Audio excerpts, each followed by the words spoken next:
Hello and very big welcome to SP study point. आप सभी दोस्तों का बहुत बहुत स्वागत है आपके अपने YouTube channel SP study point पर। आज की ये क्लास है BSc first year second semester के लिए, जिसमें दोस्तों आज मैं लेकर के आया हूँ केमिस्ट्री का प्रीवियस ईयर क्वेश्चन पेपर, जो कि ऑब्जेक्टिव मोड में ये क्वेश्चन पेपर है। ये क्वेश्चन पेपर राजा महेंद्र प्रताप अलीगढ़ यूनिवर्सिटी का है, जो कि 2022 सत्र में संपन्न हुआ था ऑब्जेक्टिव मोड में, यानी ओएमआर सीट पर एग्जाम कराया गया था। ऐसे छात्र छात्राएं जिनका इस बार एग्जाम ओएमआर सीट पर होना है, यानी ऑब्जेक्टिव मोड में होना है, उनके लिए आज की ये क्लास खासकर बहुत ही इम्पॉर्टेंट रहने वाली है। राजा महेंद्र प्रताप अलीगढ़ यूनिवर्सिटी के जो भी छात्र छात्राएं हमारे हैं जो सेकेंड सेमेस्टर में हैं और उनका एग्जाम लगा हुआ है, उनके लिए ये क्वेश्चन पेपर रामबाण सिद्ध होगा, क्योंकि इसी क्वेश्चन पेपर से 40+ क्वेश्चन रिपीट होने हैं आपके एग्जाम में। साथ ही साथ ये सिद्धार्थ विश्वविद्यालय के छात्र छात्राओं के लिए इम्पोर्टेंट रहेगा, डीडीयू यूनिवर्सिटी के छात्र छात्राओं के लिए बहुत ही महत्वपूर्ण है, और माँ सुकाम्बरी यूनिवर्सिटी के लिए भी ये इम्पोर्टेंट है, क्योंकि वहाँ पर भी इस बार ऑब्जेक्टिव मोड में एग्जाम कराने की तैयारी चल रही है। तो दोस्तों अब आप लोग अवगत हो चुके हैं, यहाँ पर आप देख सकते हैं BSc second semester examination 2022 chemistry, और केमिस्ट्री सेकेंड सेमेस्टर में जो आप पढ़ रहे हैं वो है bio organic and medicinal chemistry. इसके पहले आप देखेंगे 2022 सत्र में तो लगभग हमारे पास 2 से 3 यूनिवर्सिटी के ओल्ड पेपर मैंने सॉल्व कराए थे। एक तो डीडीयू यूनिवर्सिटी का होगा और एक होगा सिद्धार्थ विश्वविद्यालय का, ठीक है। तो आप लोग वो पेपर भी सॉल्व कर लीजिएगा। फिलहाल ये राजा महेंद्र प्रताप अलीगढ़ यूनिवर्सिटी का क्वेश्चन पेपर है, तो चलिए आज इस क्वेश्चन पेपर को हम सॉल्व करने का प्रयास करेंगे। सभी लोग आंसर करते रहिएगा, ठीक है। देखिए समय आपको दोस्तों यहाँ पर दिया गया है 1.5 घंटे का, और एक चीज़ और बता दें, यहाँ पर जो निर्देश दिए रहेंगे उसको आप पेपर देने से पहले ज़रूर पढ़ लीजिएगा, क्योंकि अभी आप देखिए 75 प्रश्न आपके प्रश्न पत्र में होते हैं, जिनमें से कुछ यूनिवर्सिटी तो 75 को करने को अलाउ करती है, कुछ यूनिवर्सिटी केवल और केवल 50 प्रश्न ही अलाउ करती है, और बहुत सारे ऐसे छात्र हैं जिन्होंने निर्देश ना पढ़ करके गलती कर देते हैं और वो क्या करते हैं कि 75 प्रश्न हल कर देते हैं, तो उनके जो मार्क्स होते हैं वो नहीं जुड़ते हैं। जैसा कि यहाँ पर देख सकते हैं दिया गया कि प्रश्न पुस्तिका में 75 प्रश्न हैं। परीक्षार्थी को किन्हीं 50 प्रश्नों को दी गई ओएमआर उत्तर पत्रिका पर ही हल करना है। केवल और केवल 50 प्रश्न, यानी 1 से लेकर के 75 के बीच में आपको 50 प्रश्न ही टिक करने, 50 के गोले ही भरने हैं। अगर आप 50 से प्लस कर देते हैं तो आपका सीरियल बाय सीरियल फर्स्ट से लेकर के 50 तक का आंसर ही चेक होगा। बाकी अगर आपने सही किया होगा तो आपका चेक नहीं होगा, केवल 1 से और 50 तक हो जाएगा। जैसा कि यहाँ आप देख सकते हैं कि अगर यहाँ के दिया गया कि प्रथम 50 प्रश्नों का ही मूल्यांकन किया जाएगा अगर आपने 50 से अधिक प्रश्नों को हल किया। तो कहने का मतलब यह है कि आप प्रश्न पत्र के जो निर्देश दिए रहते हैं परीक्षार्थी के लिए निर्देश, वो आप जरूर पढ़ा करिए, ठीक है, तभी आप प्रश्न पत्र हल किया करिएगा। चलिए तो स्टार्ट करते हैं आज के इस प्रश्न पत्र को सॉल्व करना। पहला प्रश्न आपकी स्क्रीन पर दिया गया है, जो कि पूछा गया है कि सुक्रोज या जिसे कैन शुगर कहते हैं is a disaccharide, 1 molecule of sucrose on hydrolysis give. Sucrose जिसे गन्ने की शर्करा कहते हैं और यह एक क्या होता है, डाइसैकेराइड है। तो सुक्रोज का एक अणु जल अपघटित होकर के क्या देता है। सुक्रोज का फार्मूला आप सभी को पता होगा। सुक्रोज का जो फार्मूला होता है वो क्या होता है, C12H22O11 होता है, और ये डाइसैकेराइड है, इसे कैन शुगर के नाम से जानते हैं। और जब इसका हाइड्रोलिसिस कराएंगे H2O के साथ, यानी जल अपघटन कराएंगे, तो हमें क्या मिल जाएगा, एक तो आपको मिलेगा ग्लूकोज और दूसरा मिलेगा आपको फ्रैक्टोज। ओके, तो इस प्रकार से आप देखिए कि यहाँ पर कौन सा ऑप्शन सही है, ऑप्शन नंबर सी, एक ग्लूकोज के अणु प्लस फ्रक्टोज के अणु प्राप्त होते हैं जब हम गन्ने के यानी कि सुक्रोज का जल अपघटन कराते हैं। तो ऑप्शन यहाँ पर सी सही हो जाएगा। ओके, चलिए दूसरा प्रश्न देखते हैं क्या पूछा गया था। दूसरा प्रश्न यहाँ पे है कि which of the functional group is not present in carbohydrate. Carbohydrate में कौन सा कार्यात्मक समूह मौजूद नहीं है। पहला ऑप्शन दिया गया OH, दूसरा है CHO, तीसरा दिया गया कीटो, और डी दिया गया है COOH ग्रुप। तो पहले ऑप्शन को हम टिक करते हैं OH ग्रुप बिल्कुल प्रेजेंट होता है यहाँ पर, और दूसरा दिया गया है CHO। तो आप सभी को पता है कार्बोहाइड्रेट एल्डिहाइड और कीटो ग्रुप कंटेन करता है। सो यहाँ पर आपका पहला ऑप्शन, दूसरा ऑप्शन और तीसरा ऑप्शन ये तीनों सही है। कीटो ग्रुप है, ये एल्डिहाइड ग्रुप है, ये क्या दिया गया, अल्कोहलिक ग्रुप है। तो यहाँ पर COOH ग्रुप कंटेन नहीं करता, ये मौजूद नहीं होता है, इसलिए यहाँ पर आपका ऑप्शन नंबर डी सही हो जाएगा। करेक्ट आंसर कौन सा हो जाएगा? Option number D. दोस्तों आपको बता दें, इससे पहले अभी मैं स्टार्टिंग में बता चुका हूँ, अगर आपकी तैयारी कुछ भी नहीं है, यानी कि अगर आपने कुछ भी तैयारी नहीं की है, तो आप हमारे सेकंड सेमेस्टर के प्लेलिस्ट में जाइए, वीडियो के प्लेलिस्ट में जाइए। आप प्लेलिस्ट में आप केमिस्ट्री के सेक्शन में जाएंगे, वहाँ पर आपको 2 से 3 ओल्ड पेपर मिल जाएंगे अदर यूनिवर्सिटी की, वो पेपर आप सॉल्व कर लीजिए और प्लस आपको मॉडल पेपर मिल जाएंगे। वही मॉडल पेपर आप देख लीजिए, आप 75 जो क्वेश्चंस आते हैं ना, 75 के 75 आप पक्का करके आएंगे, कंफर्म करके आएंगे, सही टिक करके आएंगे, ये मेरी गारंटी है, क्योंकि मैंने बहुत अच्छे से पढ़ा रखा है और सभी रिपीटेड प्रश्न हैं दोस्तों, यहाँ से रिपीट होते हैं। यही प्रश्न अगर आप ओल्ड पेपर देखेंगे अदर यूनिवर्सिटी के, यानी सिद्धार्थ यूनिवर्सिटी का क्वेश्चन पेपर आप उठा करके देखेंगे सेकंड सेमेस्टर का, तो ये सारे प्रश्न भी आपको मिलेंगे। DD यूनिवर्सिटी में भी यहीं से मिलेंगे प्रश्न, ठीक है। तो कहने का मतलब है आप उनको भी सॉल्व कर लीजिएगा। चलिए नेक्स्ट प्रश्न है क्वेश्चन नंबर 3, देखते हैं। पूछा गया यहाँ पर कि कन्वर्जन ऑफ ग्लूकोज इनटू मोनास इज नोन एज, ग्लूकोज का मोनास में परिवर्तन किए जाना क्या कहलाता है? यहाँ पर आपका दिया गया है पहला ऑप्शन म्यूटा रोटेशन, इपिमराइजेशन, ऑक्सीडेशन या फिर नन ऑफ दीज। तो दोस्तों ग्लूकोज का मोनास में जब परिवर्तन किया जाता है तो इसके परिवर्तन को एपीमेरीकरण कहलाता है। ये क्या कहलाता है? एपीमेरीकरण कहलाता है, यानी कि ऑप्शन नंबर बी यहाँ पर आपका सही आंसर है। ग्लूकोज का मोनास में परिवर्तन क्या कहलाता है? एपीमेरीकरण कहलाता है, ठीक है। बी ऑप्शन आपका यहाँ पर सही आंसर होगा। क्वेश्चन नंबर 4 है जो कि पूछा गया था, name of the disaccharide which does not show mutarotation. उस डाइसैकेराइड का नाम बताइए जो परिवर्ती घूर्णन नहीं दर्शाता है। पहला ऑप्शन दिया गया लैक्टोज, माल्टोज, ग्लूकोज और सुक्रोज, ठीक है। अब इसमें पूछा गया है कि कौन सा परिवर्ती यानी म्यूटा रोटेशन नहीं दर्शाता, तो इसमें से म्यूटा रोटेशन कौन सा नहीं दर्शाता है? सुक्रोज। सुक्रोज ध्यान रखिएगा, ये म्यूटा रोटेशन नहीं दर्शाता है। ऑप्शन नंबर डी यहाँ पर आपका सही आंसर हो जाएगा चौथे प्रश्न का, ठीक है। चलिए क्वेश्चन नंबर 5 है ग्लूकोज। ग्लूकोज है, पूछा गया ग्लूकोज इस, यहाँ पर दिया गया एल्डोहेक्सोस, कीटोहेक्सोस, ओलिगोसैकेराइड या नन ऑफ दी। तो ओलिगोसैकेराइड तो बिल्कुल नहीं हो सकता, और आप सबको पता है ग्लूकोज क्या होता है। ग्लूकोज दोस्तों एल्डोहेक्सोस होता है, यानी एल्डिहाइड ग्रुप कंटेन करता है। तो ऑप्शन नंबर ए यहाँ पर आपका सही आंसर हो जाएगा। अगर पूछा जाए कि फ्रक्टोज, तो फ्रक्टोज कीटो ग्रुप कंटेन करता है, ध्यान रखिएगा। फ्रक्टोज क्या कंटेन करता है? Keto group. और ग्लूकोज क्या कंटेन करता है? एल्डोहेक्सोस यानी कि एल्डिहाइड ग्रुप। ऑप्शन ए यहाँ पर आपका सही आंसर है 5वें प्रश्न का, ओके। चलिए क्वेश्चन नंबर 6 है जो कि पूछा गया है कि an aldose is the converted into its next higher homologous by. एक एल्डोज को इसके अगले उच्च होमोलॉन्ग में परिवर्तित किया जाता है, किसके द्वारा? क्लियानी रिएक्शन के द्वारा, या फिर दिया गया ओल्फ रिएक्शन, म्यूटा रोटेशन या नन ऑफ दीज।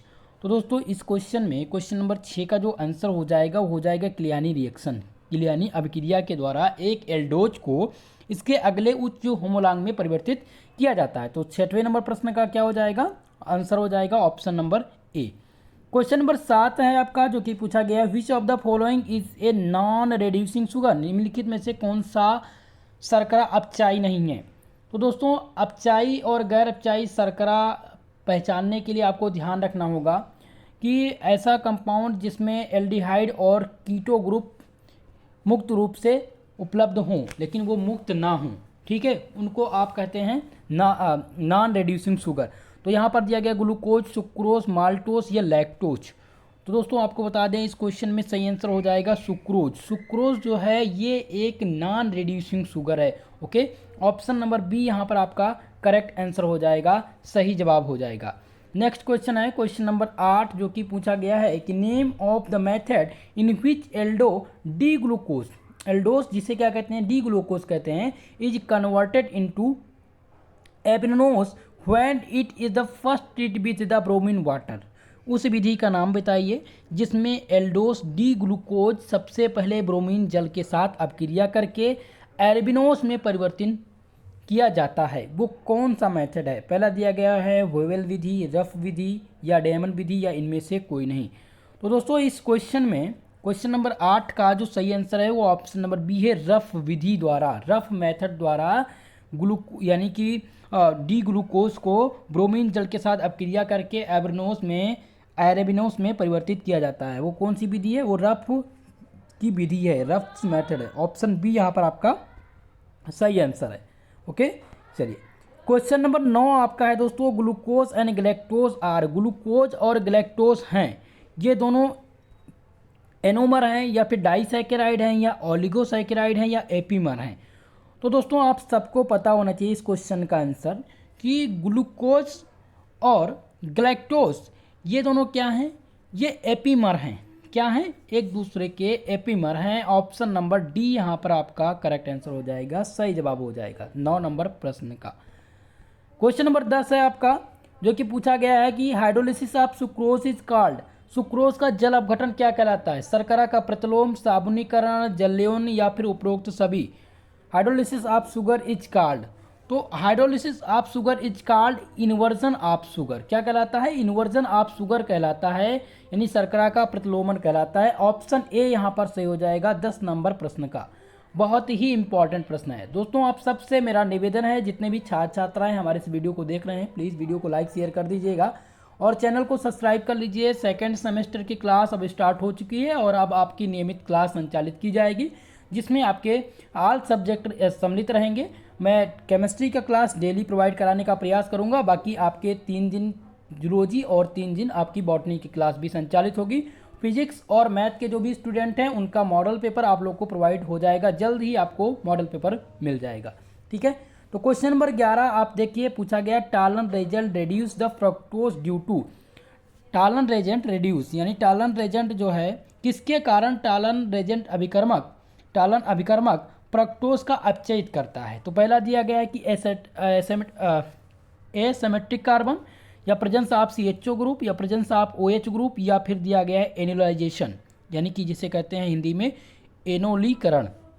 तो दोस्तों टालन रेजेंट जो है वो टालन अभिकर्मक फ्रक्टोज का जो अपचयन करता है वो एलोनीकरण के द्वारा करता है। ऑप्शन नंबर डी यहाँ पर आपका करेक्ट आंसर हो जाएगा। 11 नंबर प्रश्न का जो सही आंसर है दोस्तों वो है ऑप्शन नंबर डी। ओके, चलिए क्वेश्चन नंबर 12 आपका है, how many optically active isomer form of the aldoses exist, यानी एल्डोहेक्सोस, माफ करिएगा, यहाँ पर दिया गया है कि एल्डोहेक्सोस के कितने प्रकाश समावेशी संभव हैं?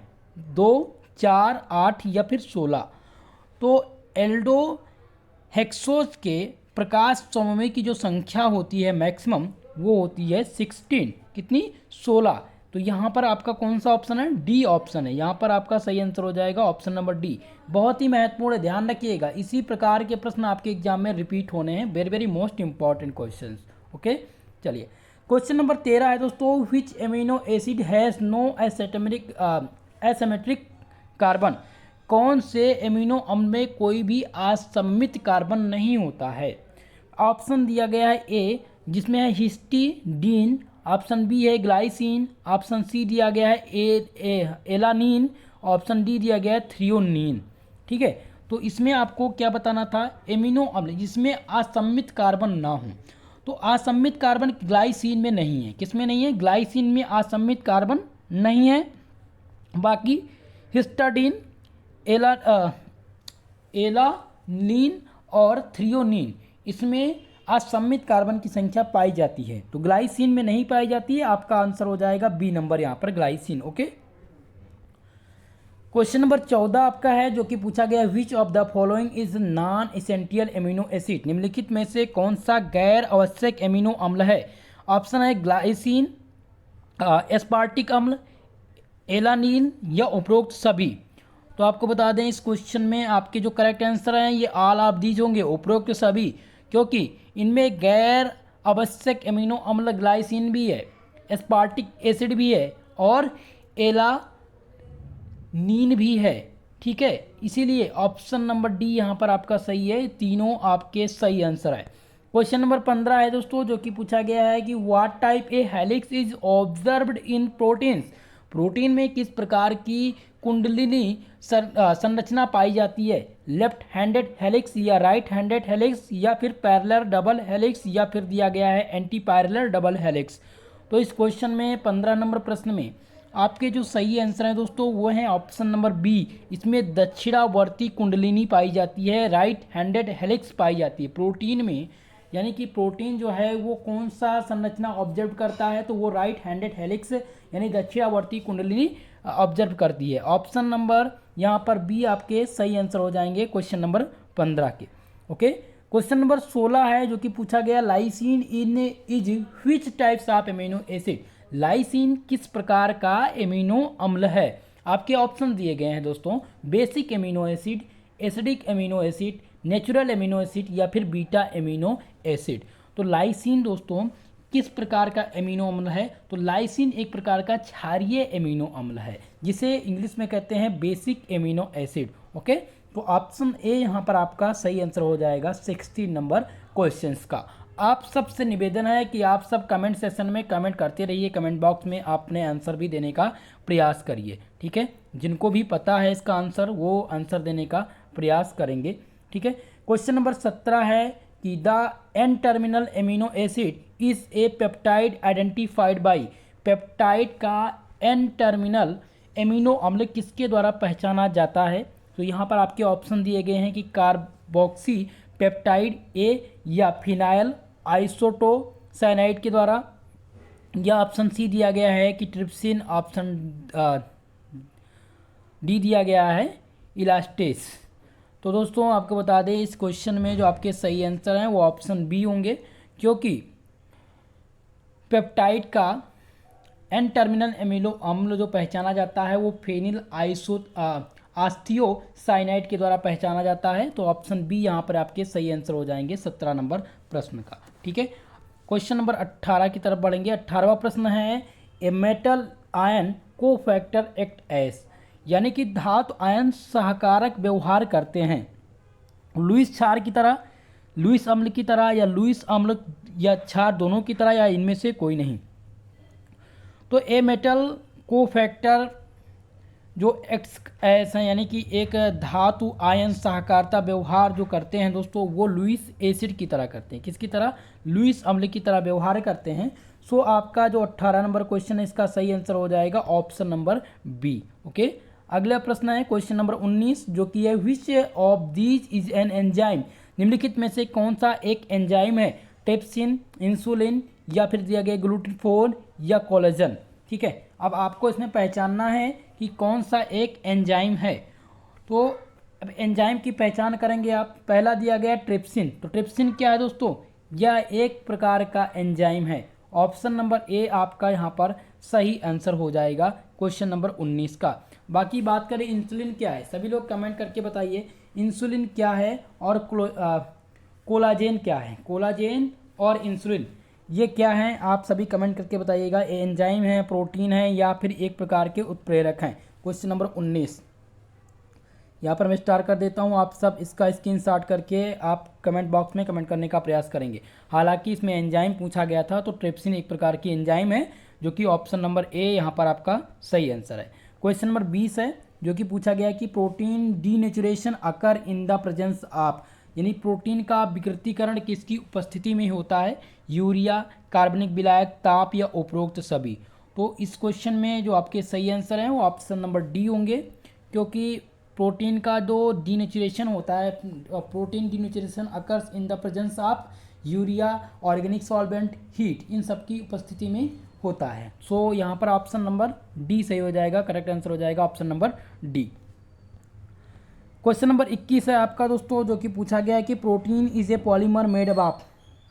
बहुलक प्रोटीन किसका बना होता है?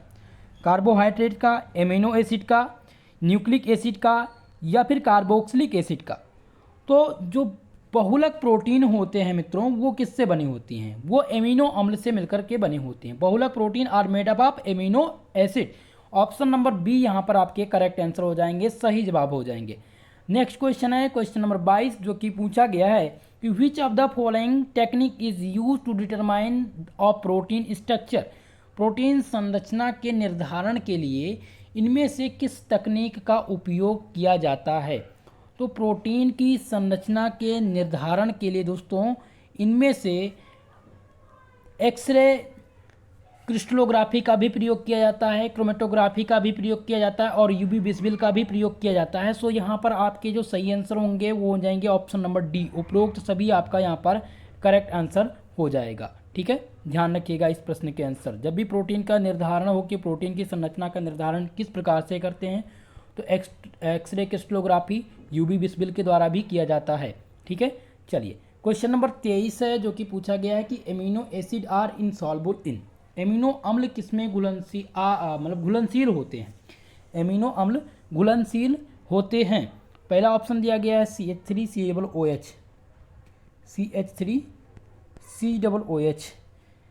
दूसरा है CH3Cl यानी कि CHCl3, क्लोरोफॉर्म, एथिल एल्कोहल या फिर बेंजीन।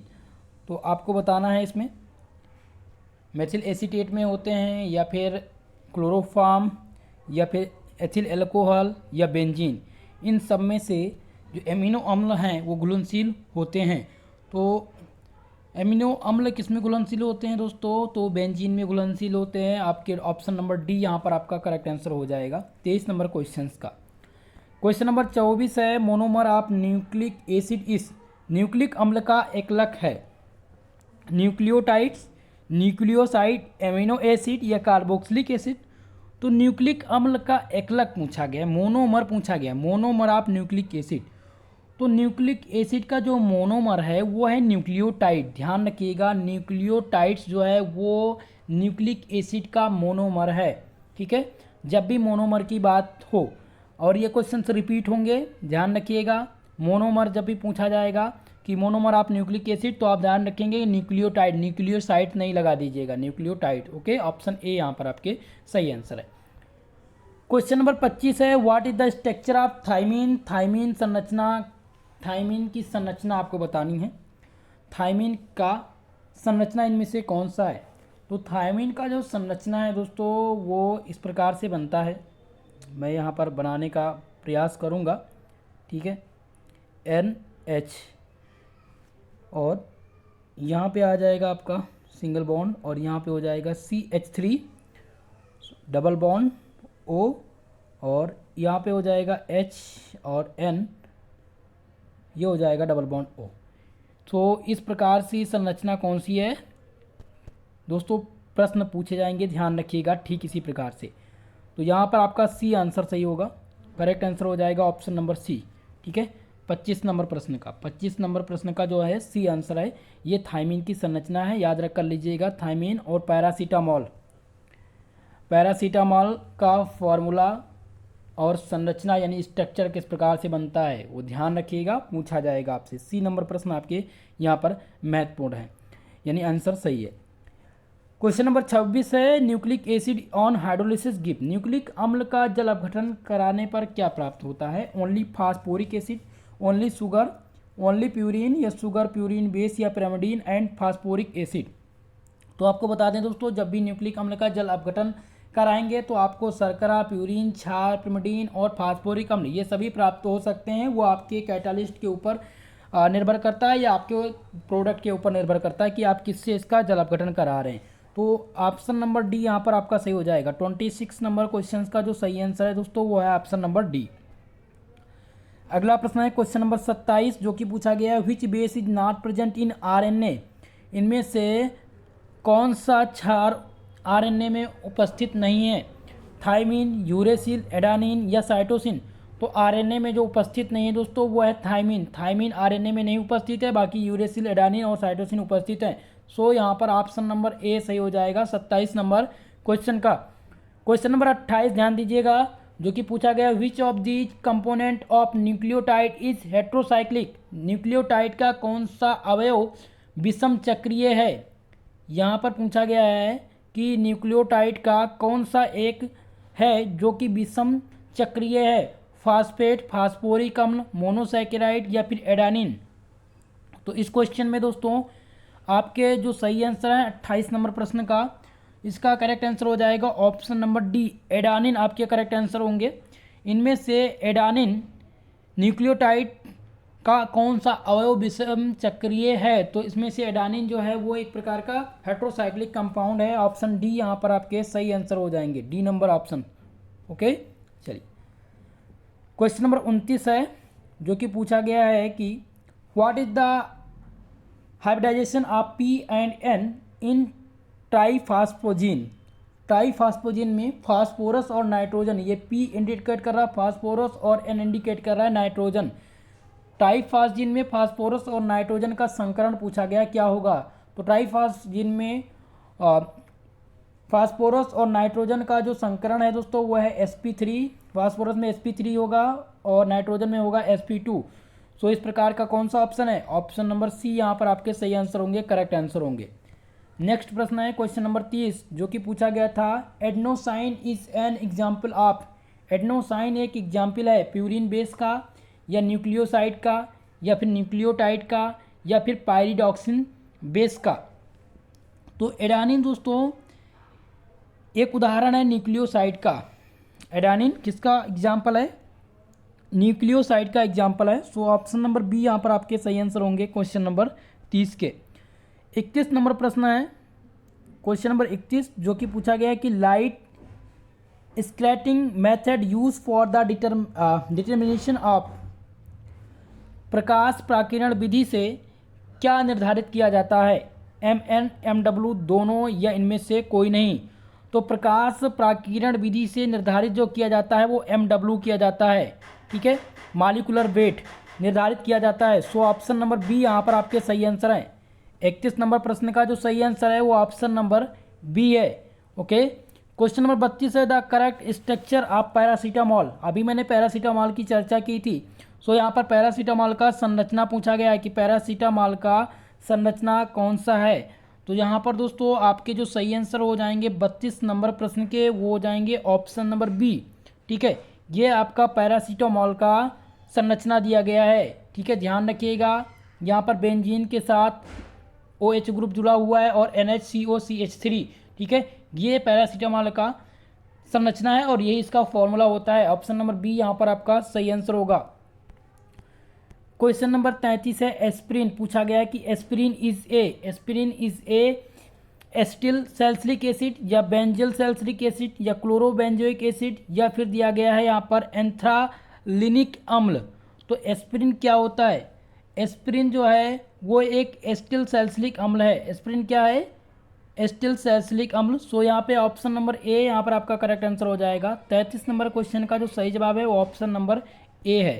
ओके, क्वेश्चन नंबर 34 है जो कि पूछा गया है which among the following is not an antibiotic drugs. निम्नलिखित में से कौन सा एंटीबायोटिक दवा नहीं है? यहाँ पर पूछी गई एंटीबायोटिक दवा नहीं है। पेंसिलिन, ऑक्सीटोन या फिर ऑफ्लोक्सिन या फिर टेट्रासाइक्लिन, ठीक है। तो इनमें से आपको एंटीबायोटिक दवा कौन सी नहीं है वो बतानी है। तो आपके जो सही आंसर हो जाएगा वो हो जाएगा, कौन सा सही हो जाएगा दोस्तों? वो ऑप्शन नंबर बी सही हो जाएगा, ऑक्सीटोसिन। ऑक्सीटोसिन आपका करेक्ट आंसर हो जाएगा, ऑप्शन नंबर बी। ओके दोस्तों, इसमें पहला ऑप्शन आप देखिए जो कि पेनिसिलिन, ठीक है। पेनिसिलिन एक एंटीबायोटिक दवा है। बात करें ऑप्शन नंबर बी ऑक्सीटोसिन, तो ऑक्सीटोसिन एक प्रकार का हार्मोन्स है, ठीक है। सो यहाँ पर आपका ये आंसर क्या हो जाएगा? रॉन्ग हो जाएगा, बी नंबर, ठीक है। ये आपका एंटीबायोटिक दवा नहीं है। सी ऑप्शन जो कि दिया गया है ओफ्लोकाक्सिन, ये भी आपका एक एंटीबायोटिक दवा है और टेट्रासाइक्लिन भी आपका एंटीबायोटिक दवा है। केवल और केवल आपका ऑक्सीटोसिन जो है वो क्या है? एक प्रकार का हार्मोन्स है, ये आपका एंटीबायोटिक दवा नहीं है। सो ऑप्शन नंबर बी यहाँ पर आपका सही आंसर है। क्वेश्चन नंबर 35 है जो कि पूछा गया है which drug is use to cure HIV AIDS. HIV AIDS की रोकथाम के लिए किस औषधि का उपयोग किया जाता है? तो HIV और एड्स की रोकथाम के लिए औषधि, जिस औषधि का प्रयोग किया जाता है वो है जूडोविडिन, ठीक है। जूडोविडिन का प्रयोग किया जाता है। ऑप्शन नंबर सी यहाँ पर सही आंसर हो जाएगा, करेक्ट आंसर हो जाएगा, ठीक है। 35 नंबर क्वेश्चन का जो सही आंसर है वो हो जाएगा option number B. Question number 36 है आपका एस्पिरिन इज एन। एस्पिरिन है, एस्पिरिन नारकोटिक्स है, एंटीसेप्टिक्स है या एंटीपायरेटिक है या फिर एंटीबायोटिक है? तो एस्पिरिन दोस्तों क्या है? एस्पिरिन इज ए एंटीपायरेटिक यानी ज्वारनाशक होती है ये। सो ऑप्शन सी सही है यहाँ पर, एंटीपायरेटिक आपके करेक्ट आंसर है। एस्पिरिन जो है वो क्या है, ना कि एंटीबायोटिक भी नहीं है, ना ही एंटीसेप्टिक है, ना ही ये नारकोटिक्स है, ये एंटीपायरेटिक एजेंट है। ऑप्शन नंबर सी ड्रग्स है आपका, सी नंबर यहाँ पर, ठीक है, करेक्ट आंसर हो जाएगा। क्वेश्चन नंबर 37 है, 37 नंबर प्रश्न है जो कि पूछा गया है कि phenol is highly corrosive substance but its 0.2% solution use as. Phenol का अत्यधिक संक्षारक यौगिक है। फिनॉल जो है एक प्रकार का एक अत्यधिक संक्षारक यौगिक है, लेकिन इसका 0.2% विलयन प्रयोग में लाया जाता है। प्रतिजैविक के रूप में प्रयोग में लाया जाता है, या प्रतिरोधी यानी एंटीसेप्टिक के रूप में, या फिर संक्रमणहारी के, या फिर प्रतिस्टिमिन के द्वारा। तो दोस्तों आपको बता दें 37 नंबर प्रश्न का क्वेश्चन जो है उसका आंसर हो जाएगा प्रतिरोधी एंटीसेप्टिक के रूप में इसका प्रयोग किया जाता है। सो यहाँ पर सही आंसर हो जाएगा बी नंबर। फिनॉल एक अत्यधिक संक्षारक यौगिक है, लेकिन इसका 0.2% विलयन प्रयोग में लिया जाता है, किसके? प्रतिरोधी एंटीसेप्टिक के रूप में लिया जाता है। बी नंबर ऑप्शन आपका सही आंसर है। क्वेश्चन नंबर 38 है जो कि पूछा गया है कि rational approach of drug design is. Drug के संश्लेषण के लिए तर्क संगति मूल्यांकन क्या है? पहला दिया गया molecular orbital approach, molecular conductivity approach, या फिर ऑल ऑफ दीज। तो 38 नंबर प्रश्न के जो सही आंसर हो जाएंगे वो हो जाएंगे ऑल ऑफ दीज, आपके करेक्ट आंसर हो जाएंगे। ये सभी एक प्रकार के तर्क संगत मूल्यांकन हैं, ठीक है। तो यहाँ पर rational approach of drug design is quantum mechanical approach, molecular approach और मॉलिक्यूलर कंडक्टिविटी अप्रोच, ये तीनों आपके सही आंसर होंगे। सो आपका आंसर हो जाएगा डी नंबर। 39 नंबर प्रश्न दिया गया है कि एसाइक्लोवीर इज यूज्ड एज, ठीक है, एसाइक्लोवीर उपयोग में लाया जाता है यहाँ पर एंटीवायरल ड्रग के रूप में, या फिर एंटी एंजीनल दवा के रूप में यानी एंटीजनल ड्रग के रूप में, या फिर एंटीफंगल ड्रग्स के लिए में, या फिर एंटीसेप्टिक ड्रग्स के रूप में। सो यहाँ पर 39 नंबर क्वेश्चन के जो सही आंसर होंगे वो हो जाएंगे ऑप्शन नंबर ए, प्रत्यय विषाणु दवा, ठीक है। Acyclovir is use as antiviral drugs. So यहाँ पर ऑप्शन ए सही है दोस्तों। 39 नंबर प्रश्न का कौन सा ऑप्शन सही हो जाएगा? ए नंबर, ठीक है। एसाइक्लोवीर यूज किया जाता है, वो किया जाता है एंटीवायरल ड्रग्स के रूप में। अगला प्रश्न है क्वेश्चन नंबर 40 जो कि दिया गया है कि which of the following is sulpha drug. इनमें से कौन सी सल्फा ड्रग्स है? ऑप्शन ए दिया गया सल्फा पायरिजीन, ऑप्शन बी दिया गया दोस्तों सल्फा पायरिडीन, ऑप्शन सी है सल्फा गुआनिडीन, ऑप्शन डी दिया गया ऑल ऑफ दीज, ये सभी। सो यहाँ पर आपके सही आंसर हो जाएंगे क्वेश्चन नंबर 40 के जो करेक्ट आंसर हैं हो जाएंगे ऑप्शन नंबर डी, ये सभी आपके करेक्ट आंसर हैं। ये प्रकार के सल्फा ड्रग्स हैं, ये सभी प्रकार के सल्फा ड्रग्स हैं। ऑप्शन नंबर डी आपका करेक्ट आंसर है। क्वेश्चन नंबर 41 है जो कि पूछा गया है कि name of the medicine use for the treatment of malaria. उस औषधि का नाम बताइए जो मलेरिया के उपचार के लिए प्रयोग किया जाता है। ऑप्शन ए दिया गया है यहाँ पर बुफ्रेन, ऑप्शन बी है एस्प्रिन, सी दिया गया है क्लोरोक्विन, ऑप्शन सी है पैरासीटामोल। तो मलेरिया के उपचार में जिस दवा का प्रयोग किया जाता है वो है क्लोरोक्विन। ऑप्शन नंबर सी यहाँ पर आपका करेक्ट आंसर हो जाएगा, सही आंसर हो जाएगा। क्वेश्चन नंबर 42 है जो कि पूछा गया है कि Bragg's law is given by the equation. Bragg का नियम किस समीकरण द्वारा दिया जाता है? तो ब्रैग्स का इक्वेशन किस समीकरण द्वारा दिया जाता है? तो n lambda equal to 2d sine theta. So यहाँ पर कौन सा ऑप्शन सही हो जाएगा मित्रों? हो जाएगा option number B, n lambda equal to 2d sine theta, आपका सही आंसर हो जाएगा। नेक्स्ट क्वेश्चन है क्वेश्चन नंबर 43। क्वेश्चन नंबर 43 क्या कह रहा है? पूछ रहा है कि cubic crystal system has the following unit cell dimensions. एक घनीय क्रिस्टल प्रणाली में निम्नलिखित में से एकक सेल आयाम होते हैं। तो एकक सेल जो आयाम होते हैं मित्रों वो क्या होता है? वो A equal to B equal to C and alpha equal to beta equal to gamma equal to 90 degree होता है। सो यहाँ पर सही आंसर कौन सा हो जाएगा? ऑप्शन नंबर ए यहाँ पर आपका करेक्ट आंसर हो जाएगा। ये प्रश्न आपके एग्जाम में रिपीट होने हैं, ध्यान रखिएगा। और आपका ब्रैकेट इक्वेशन भी रिपीट होगा। ये 2 प्रश्न आपके एकदम से 100% है, कन्फर्म है, जो आपके एग्जाम में पूछे जाएंगे। ठीक है, अगला प्रश्न आपकी स्क्रीन पे है, जो कि पूछा गया कि अक्रिस्टलीय ठोस का उदाहरण है।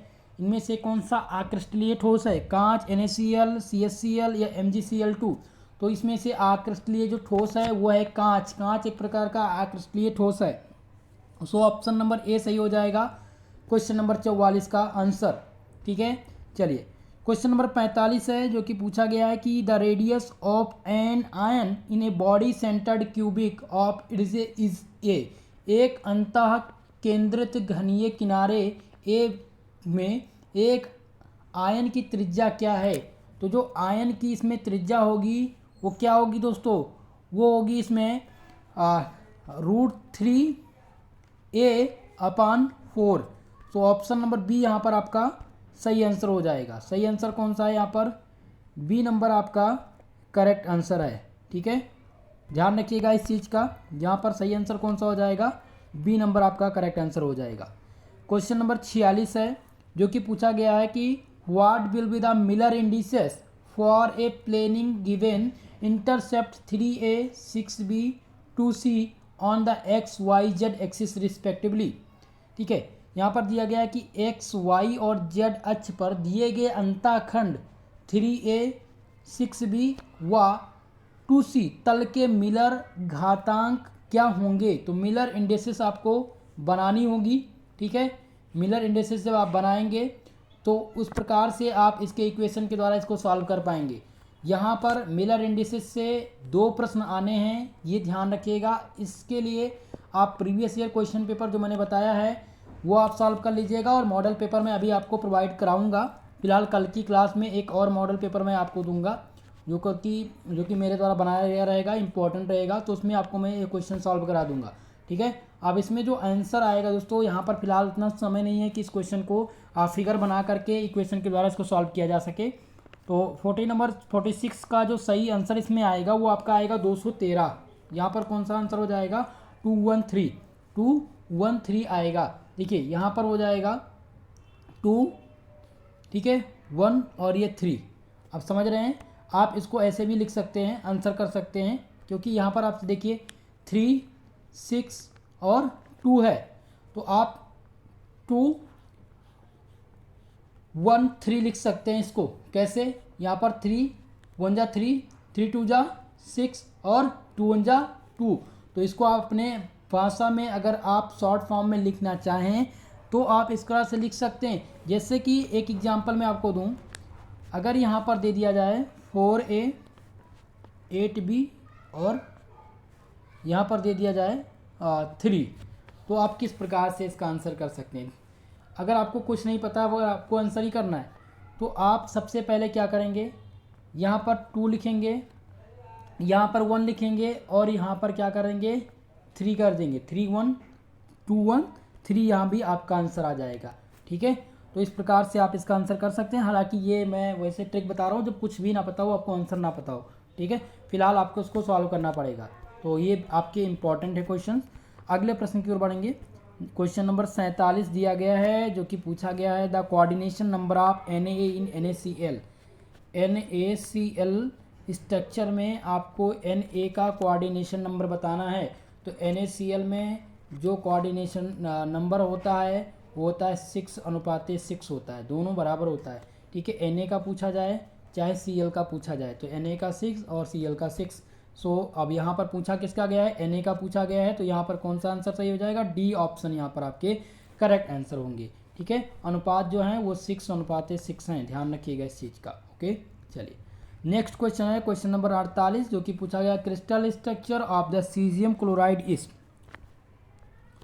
CaCl दिया गया है, CaCl सीजियम क्लोराइड का संरचना क्या होता है? बॉडी सेंटर्ड क्यूबिक होता है, यानी कि BCC होता है, या FCC होता है, या फिर सिंपल क्यूबिक होता है, या फिर हेक्सागोनल होता है। तो सीजियम क्लोराइड की जो संरचना होती है वो होती है बॉडी सेंटर्ड क्यूबिक, BCC होती है। आपके जो सही आंसर हो जाएंगे वो हो जाएंगे अंतः केंद्रित घनीय, यानी कि बॉडी सेंटर्ड आपके सही आंसर हैं। ऑप्शन नंबर ए आपका सही आंसर है। ठीक है, जब भी प्रश्न आए कि बताइए CSCl का स्ट्रक्चर कैसा होगा, तो ये होगा BCC होगा। ठीक है, body centred cubic.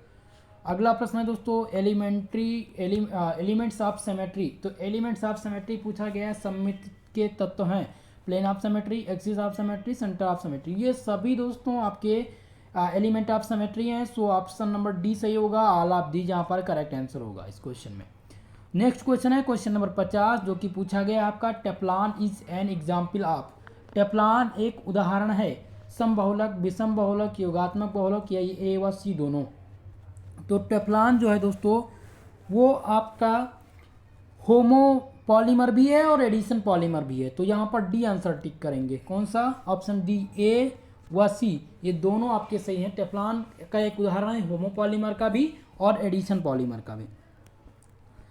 Question number 51 आपका है, जो कि पूछा गया है कि which of the following is a natural polymer. निम्नलिखित में से कौन सा प्राकृतिक बहुलक है? सेलुलोज और पॉलीथीन, बैकेलाइट या टेफ्लॉन। तो दोस्तों इनमें से आपको पता करना है प्राकृतिक बहुलक। तो प्राकृतिक बहुलक जो है वो सेलुलोज जो है एक प्रकार का प्राकृतिक बहुलक है। सो ऑप्शन ए यहाँ पर आपका सही आंसर हो जाएगा, cellulose is a natural polymer. ठीक है, चलिए अगला प्रश्न है क्वेश्चन नंबर 52, जो कि पूछा गया नायलॉन, सिल्क और डेक्रान। नायलॉन, सिल्क और डेक्रान क्या है? एक प्रकार के प्लास्टिक हैं या फिर ये फाइबर्स हैं या फिर इलास्टोमर्स हैं या नन ऑफ दीज। तो आपको बता दें नायलॉन, सिल्क और डेक्रान जो हैं वो एक प्रकार के रेशा हैं जिसे फाइबर्स कहते हैं। ठीक है, तो एक प्रकार के ये फाइबर हैं। बी नंबर ऑप्शन आपके सही आंसर हो जाएंगे क्वेश्चन नंबर 52 का। क्वेश्चन नंबर 53 है दोस्तों, which one of the following is thermosetting polymer. निम्नलिखित में से कौन सा थर्मोसेटिंग बहुलक है? नायलॉन 6, पॉलीवाइनिल क्लोराइड यानी PVC या बैकेलाइट या फिर टेफ्लॉन। तो इनमें से थर्मोसेटिंग बहुलक कौन सा है? तो थर्मोसेटिंग बहुलक जो है वो बैकेलाइट। बैकेलाइट क्या है? एक प्रकार का थर्मोसेटिंग बहुलक है। ऑप्शन सी यहाँ पर आपका सही आंसर हो जाएगा। अगला प्रश्न देखिए क्वेश्चन नंबर 54 है कि molecular mass of the polymers is determinated by using. बहुलकों का आणविक द्रव्यमान ज्ञात किया जाता है। बहुलकों का आणविक द्रव्यमान ज्ञात किया जाता है। यहाँ पर दिया गया है ओसोमेट्री विधि द्वारा या लाइट स्कैटरिंग मेथड या अल्ट्रिफिकेशन के द्वारा या फिर आल। तो यहाँ पर आप कौन सा आंसर टिक करेंगे? डी नंबर टिक करेंगे, आल। इन सभी मेथड का प्रयोग करके आणविक द्रव्यमान ज्ञात किया जाता है। सो ऑप्शन नंबर डी यहाँ पर आपके सही आंसर हो जाएंगे। ओके, चलिए भैया आप सब लोग उबन तो नहीं हो रही है, आज थोड़ा सा क्लास लॉन्ग टर्म पर चलेगी। पूरा का पूरा प्रश्न पत्र मैं सॉल्व कराने वाला हूँ। सो सभी लोग पानी वानी पी लीजिए, ठीक है। और जो भी छात्र छात्राएँ हमारे इस चैनल से जुड़े हैं तो थोड़ा मदद करिए, चैनल को सब्सक्राइब करिए और बेल आइकन को प्रेस कर लीजिए। बस यही आपकी फ़ीस है, बिल्कुल मुफ्त में आपको क्लास दी जाती है। थोड़ा सा आप सब सहयोग करेंगे तो आप सबकी जो नेक्स्ट क्लासेस हैं या नेक्स्ट ईयर की यानी कि आपकी थर्ड सेमेस्टर की क्लासेस हैं वो और अच्छे ढंग से संचालित की जा सकेंगी, जिसमें आपके प्रत्येक सब्जेक्ट के टीचर भी रहेंगे।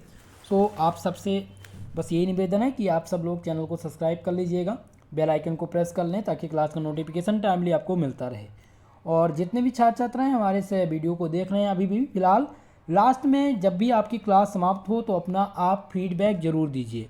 आपके फीडबैक के अनुसार जो इसमें त्रुटियां होती हैं जो क्लास में, जो फिर आपके जो क्वेश्चंस हैं वो सभी आप पेस्ट करने का प्रयास करिए ताकि आप सबका जो भी क्वेश्चंस है उसका आंसर मैं दे सकूं। ठीक है, तो चलिए अब 55 नंबर प्रश्न से आगे बढ़ते हैं।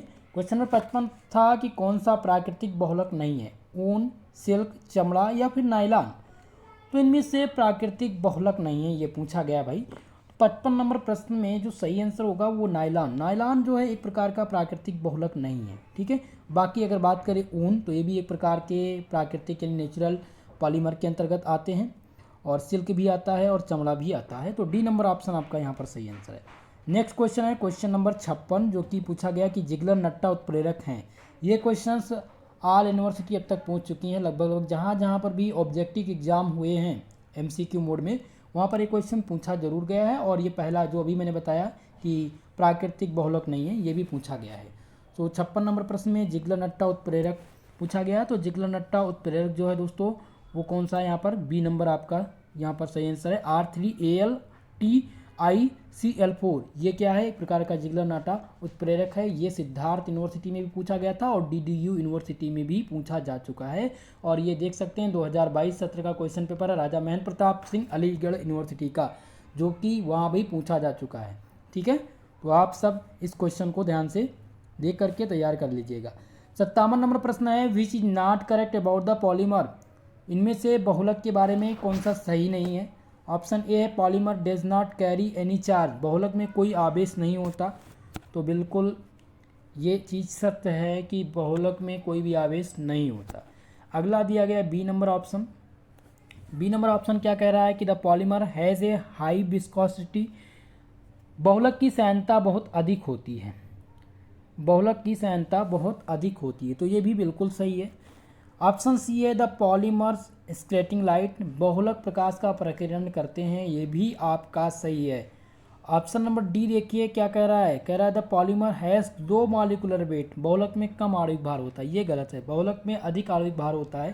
ठीक है, ये मॉलिकुलर, ये आपके इसके सापेक्ष में यानी कि पॉलीमर के बारे में ये सही नहीं है।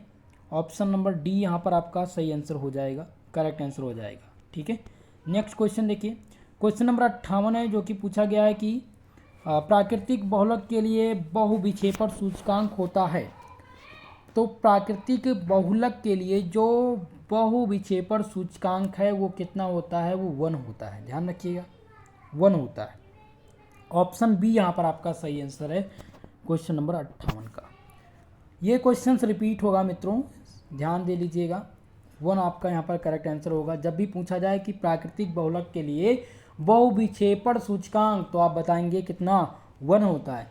नेक्स्ट प्रश्न है, थर्मोप्लास्टिक है, रेखीय बहुलक है या अत्यधिक क्रॉस लिंकक बहुलक है, या ए व बी दोनों है, या फिर क्रिस्टलाइन है या क्रिस्टलीय है। ठीक है, तो थर्मोसेटिंग प्लास्टिक, थर्मोप्लास्टिक है। तो थर्मोप्लास्टिक एक लीनियर पॉलीमर है, क्या है, एक प्रकार का लीनियर पॉलीमर है। ऑप्शन नंबर ए यहाँ पर आपके सही आंसर हो जाएंगे। नेक्स्ट क्वेश्चन है क्वेश्चन नंबर 60, जो कि दिया गया है कि polydispersity index is defined as, बहुविक्षेपण सूचकांक को परिभाषित किया जाता है। तो बहुविक्षेपण सूचकांक को जो परिभाषित किया जाता है दोस्तों, वह किया जाता है MW/Mn, मॉलिक्यूलर वेट अपान मॉलिक्यूलर नंबर। ठीक है, ऑप्शन नंबर यहाँ पर सी आपका सही आंसर हो जाएगा, करेक्ट आंसर ऑप्शन नंबर कौन सा हो जाएगा, सी नंबर यहाँ पर सही आंसर हो जाएंगे आपके। 60 नंबर क्वेश्चन के जो सही जवाब है ऑप्शन नंबर सी है। अगला प्रश्न क्वेश्चन नंबर 61 है, नियोप्रिन रबर एक बहुलक है, neoprene rubber is a polymer of. तो नियोप्रिन रबर एक प्रकार का बहुलक है, किसका बहुलक है दोस्तों, वो क्लोरोपिन का है या ब्यूटाडाइन का दिया गया है, या फिर आइसोप्रिन का है या स्टायरिन का है। तो नियोप्रिन रबर जो बहुलक है वो क्लोरोपिन का है, किसका, क्लोरोपिन का एक प्रकार का बहुलक है। 61 नंबर क्वेश्चन का जो सही आंसर हो जाएगा वो ऑप्शन नंबर ए हो जाएगा। नेक्स्ट क्वेश्चन है क्वेश्चन नंबर 62, जो कि पूछा गया है कि addition polymerization is also known as, योग बहुलकीकरण क्या कहलाता है, स्टेप ग्रोथ पॉलीमराइजेशन कहलाता है, या चैन ग्रोथ पॉलीमराइजेशन कहलाता है, या फिर होमो पॉलीमराइजेशन कहलाता है, या को पॉलीमराइजेशन कहलाता है। तो योग बहुलकीकरण क्वेश्चन नंबर 62 का जो सही आंसर है दोस्तों वो है ऑप्शन नंबर 20, श्रृंखला वृद्धि बहुलकीकरण कहलाता है, चैन ग्रोथ पॉलीमराइजेशन कहलाता है। योग बहुलकीकरण क्या कहलाता है, चैन ग्रोथ पॉलीमराइजेशन कहलाता है। सो ऑप्शन नंबर बी आपके यहाँ पर सही आंसर होंगे। क्वेश्चन नंबर 63 है, विच वन इज ए पॉलीएमाइड, कौन सा एक पॉलीएमाइड है, रेयान, टेरिलीन, नाइलॉन या फिर ऑरलॉन। तो इसमें से सही आंसर कौन सा है दोस्तों, ध्यान दीजिएगा, पॉलीएमाइड, कौन सा एक पॉलीएमाइड है। तो पॉलीएमाइड क्वेश्चन नंबर 63 का जो सही आंसर है वो नाइलॉन, नाइलॉन एक प्रकार का पॉलीएमाइड है। ऑप्शन सी यहाँ पर आपके सही जवाब हो जाएंगे, करेक्ट आंसर हो जाएंगे। क्वेश्चन नंबर 64 दिया गया है, टेरिलीन और Dacron is a condensation polymer of ethylene glycol and, Terylene या डेक्रान एथिलीन ग्लाइकॉल, और ये किसका बहुलक है, संघनन किसका बहुलक है। तो क्वेश्चन नंबर 64 में आपके जो सही आंसर हैं वो हो जाएगा ऑप्शन नंबर डी, कौन सा हो जाएगा, डी नंबर, टेरिथेलिक अम्ल, टेरिलीन या डेक्रान एथिलीन ग्लाइकॉल और टेरिथैलिक अम्ल का संघनन बहुलक है। सो ऑप्शन नंबर डी यहाँ पर आपका सही आंसर है, करेक्ट आंसर है। क्वेश्चन नंबर 65 है जो कि पूछा गया गट्टा पर्चा गट्टा पर्चा होता है एक प्रकार का पॉली आइसो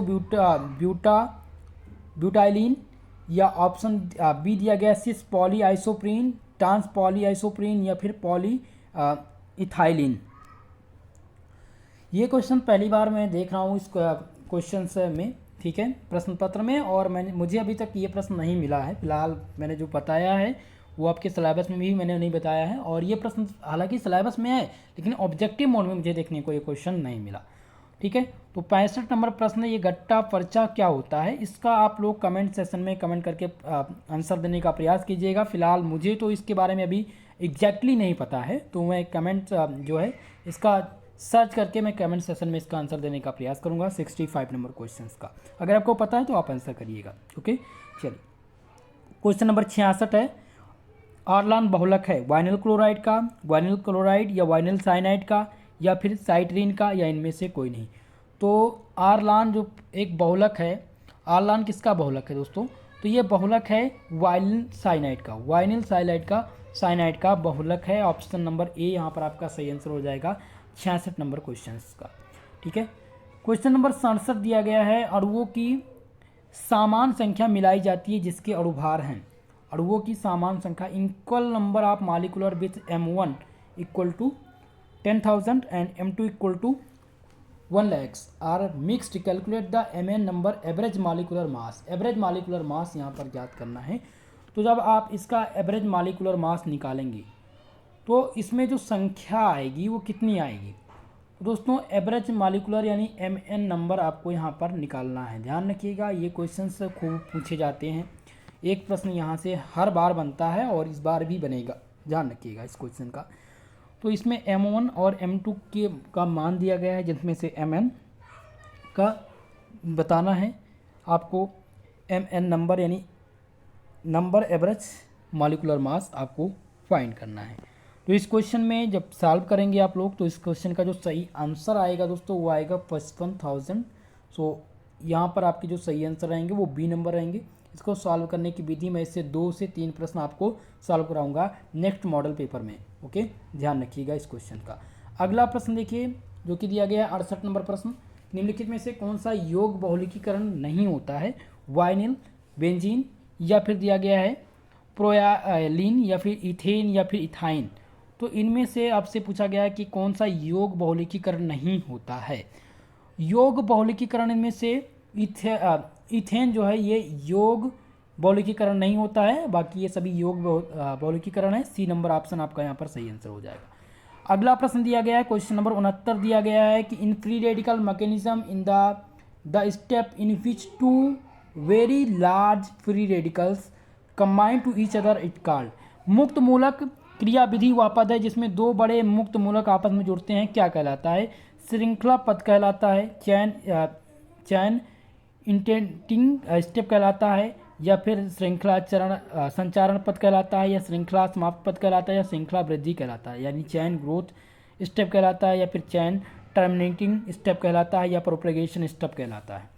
तो मुक्त मूलक क्रिया विधि का वह पद जो कि मुक्त मूलक आपस में जिसमें जुड़ते हैं वो क्या कहलाता है, वो श्रृंखला पद समाप्त कहलाता है, यानी चैन टर्मिनेटिंग स्टेप कहलाता है। क्या कहलाता है, चैन टर्मिनेटिंग स्टेप कहलाता है। सो ऑप्शन नंबर सी यहाँ पर आपका करेक्ट आंसर है 69 नंबर प्रश्न का। क्वेश्चन नंबर 70 है, the example of azo dye is. Azo रंजक का इनमें से उदाहरण है। तो एजो रंजक का जो उदाहरण है दोस्तों वो है मेथाइल ऑरेंज। मेथाइल ऑरेंज जो है वो एक प्रकार का एजो रंजक है। क्या है, एजो रंजक है मेथाइल ऑरेंज। ऑप्शन बी यहाँ पर आपके सही आंसर हो जाएंगे। बाकी सभी जो दिए गए हैं वो अलग अलग है, लेकिन यहाँ पर मेथाइल ऑरेंज जो है वो एजो रंजक है, ध्यान रखिएगा।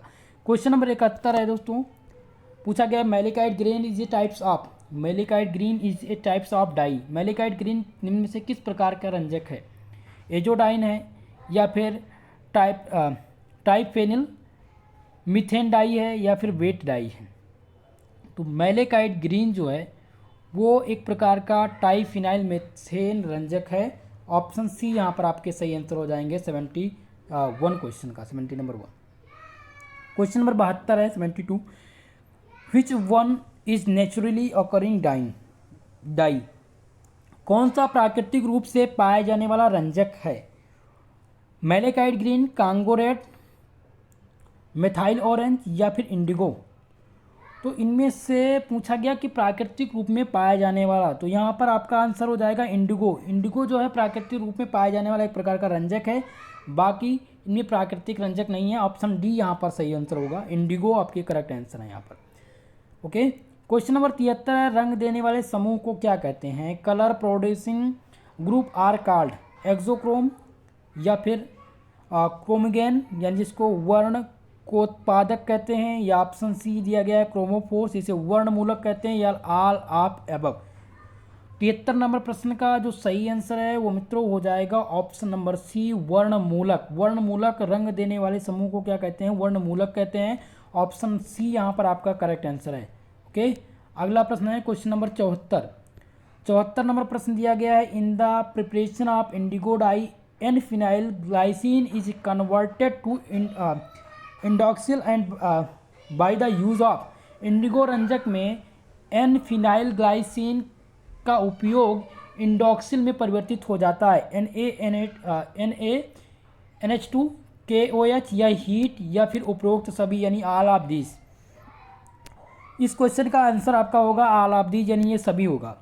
जब आप प्रिपरेशन कर रहे हो, इंडिगो रंजक बना रहे हो, तो एन फिनाइल ग्लाइसिन का जो उपयोग किया जाता है, उपयोग में जो इंडॉक्सिल में जो परिवर्तित होता है वो NaNH2 भी हो सकता है, KOH यानी पोटेशियम ऑक्साइड भी हो सकता है, हाइड्रोक्साइड भी हो सकता है, ठीक है, या फिर आपका हीट भी हो सकता है। तो इसमें ये तीनों आपके सम्मिलित होंगे।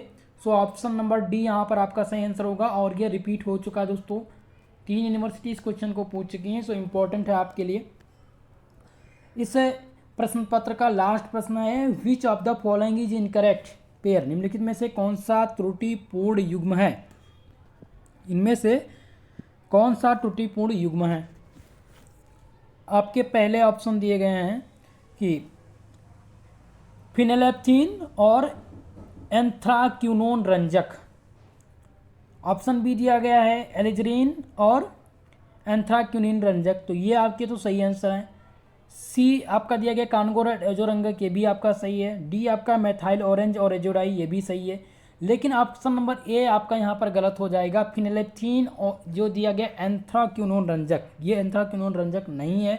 ऑप्शन ए आपका यहाँ पर गलत सुमेलित है। ऑप्शन ए यहाँ पर आपका सही आंसर होगा। इस प्रश्न पत्र में 75 क्वेश्चंस पूछे गए थे, और अगर ये 75 प्रश्न आपने तैयार कर लिए तो आप ये मानकर चलिए इस प्रश्न पत्र से 40+ क्वेश्चंस आपको आपके एग्जाम में देखने को मिलेगा। लगभग शायद कल या परसों में राजा महेंद्र प्रताप अलीगढ़ यूनिवर्सिटी का पेपर है, तो आप सब लोग दोस्तों इस क्वेश्चन पेपर को तैयार कर लीजिएगा। ये आपकी ही यूनिवर्सिटी का क्वेश्चन पेपर है। सिद्धार्थ यूनिवर्सिटी, दीनदयाल उपाध्याय यानी कि DDU यूनिवर्सिटी के जो भी छात्र छात्राएं हैं, और माँ सुकाम्बरी यूनिवर्सिटी के भी, MGPRU यूनिवर्सिटी के लिए भी इंपॉर्टेंट है, क्योंकि सेकंड सेमेस्टर आपका भी ऑब्जेक्टिव होगा मित्रों, ठीक है। तो आप सब लोग इसको तैयार कर लीजिएगा। इसके अलावा जो भी ओल्ड पेपर हैं चैनल पर, वो भी आप देख लीजिएगा। मैं आपको ग्रुप में प्रोवाइड करा दूंगा इसके वीडियो के लिंक, वहाँ से आप देख लीजिएगा। तो इस क्वेश्चन पेपर का लिंक आपको डिस्क्रिप्शन बॉक्स में दिया है, वहाँ से आप इसको प्राप्त कर सकते हैं। या टेलीग्राम से अगर आप जुड़े होंगे तो टेलीग्राम पर मिल जाएगा, या व्हाट्सएप ग्रुप पर आपको प्रोवाइड करा दिया जाएगा। दोस्तों आप सबसे मेरा निवेदन है कि आप सब लोग वीडियो को शेयर कर दीजिएगा, चैनल को सब्सक्राइब जरूर कर लीजिएगा अगर अभी तक आपने हमारे चैनल को सब्सक्राइब नहीं किया है तो, ठीक है। आज के लिए दोस्तों बस इतना ही, मिलते हैं नेक्स्ट वीडियो में, तब तक के लिए जय हिंद, जय भारत।